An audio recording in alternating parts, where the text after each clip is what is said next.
आखिर कैसे एक सिनेमा हॉल की कैंटीन में बिकने वाला चिप्स आज एक इंटरनेशनल ब्रांड बन गया है और कैसे इन्होंने शून्य से करोड़ रुपए की कंपनी खड़ी कर दी और देश भर में अपने बिजनेस को फैलाया। बेहतर तैयारी से कोई भी काम किया तो सफल होने से कोई नहीं रोक सकता।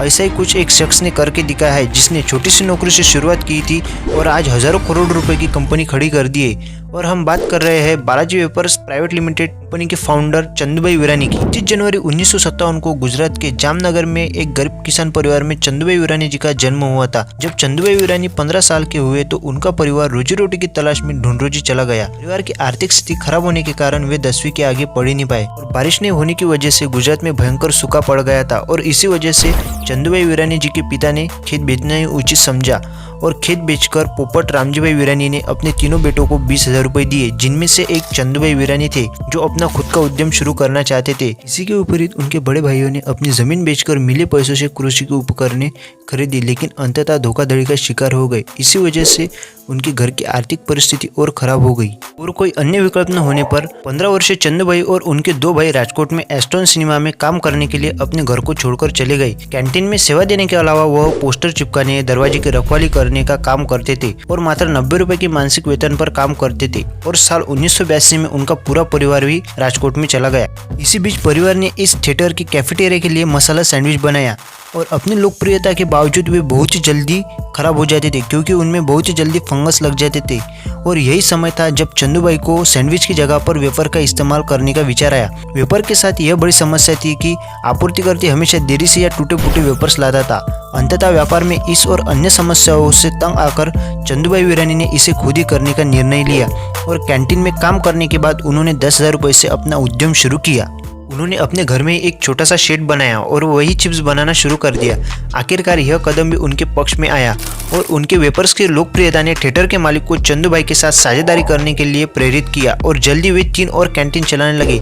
साथ ही में 25 से 30 अन्य व्यापारियों को अपना माल भी सप्लाई करने लगे और साल 1984 में उन्होंने कैंटीन के ठीक बगल में स्थित हनुमान मंदिर से प्रेरित होकर इसका नाम बालाजी रख दिया था। लेकिन ये तो एक बस शुरुआत ही थी। साल 1990 में राजकोट में विस्तार करने के बाद उन्होंने लगभग 50 लाख का बैंक से लोन लिया और गुजरात का सबसे बड़ा आलू वेपर प्लांट खोला। उसी समय यह निर्णय उनके लिए बहुत ही बड़ा जोखिम भरा था क्योंकि कोई भी व्यक्ति इसमें निवेश करने के लिए तैयार नहीं था, लेकिन उनकी मेहनत रंग लाई और यह निर्णय भी उनके पक्ष में ही रहा। उस समय उनका मुकाबला बहुत ही बड़ी कंपनियों के नामों के साथ था, जैसे अंकल चिप्स, सिम्बा, लेज, ऐसी बहुत बड़ी बड़ी कंपनियों के नामों के साथ था। चंदूभाई को अपने वेपर्स की मांग को पूरा करने में बहुत ही चुनौती का सामना करना पड़ा, जबकि वे अभी भी हाथ से वेपर्स बना रहे थे। निरंतरता प्राप्त करना कठिन था और इसी के कारण उन्होंने इस प्रक्रिया में मशीन खरीदने का विकल्प तलाशा तो उन्हें यह बहुत महंगा लगा। हमेशा साधन संपन्न रहने वाले चंदूभाई ने एक रचनात्मक साधन निकाला। उन्होंने मशीन को कई भागों में तोड़ने और उन्हें खुद ही जोड़ने का फैसला किया।